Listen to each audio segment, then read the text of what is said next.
বড় মঞ্চে বা বিশ্বকাপ বা টুর্নামেন্ট জেতাই কিন্তু ডিফেন্স লাইন, এরকম একটা কথা তো প্রচলন আছে। এবং আমার সঙ্গে one of the best defensive লাইনের কথা যখন আসে, যিনি গোলও করে জেতান দলকে। Tie breaker with Tapu Barman, আরও একবার ওয়েলকাম তপুদা। এবং আজকে আমি চাই যে এবারের বিশ্বকাপে কোন দলের ডিফেন্স লাইন সবচেয়ে ভালো সেটা নিয়ে আপনাকে প্রশ্ন করতে। Are you ready? Okay, let's start. কাদের ডিফেন্স লাইন এবারের বিশ্বকাপে সবচেয়ে ভালো, Brazil or Germany? Brazil or Argentina?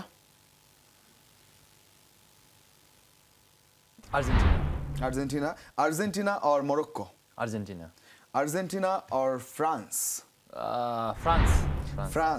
France or England? এখন ফ্রান্স।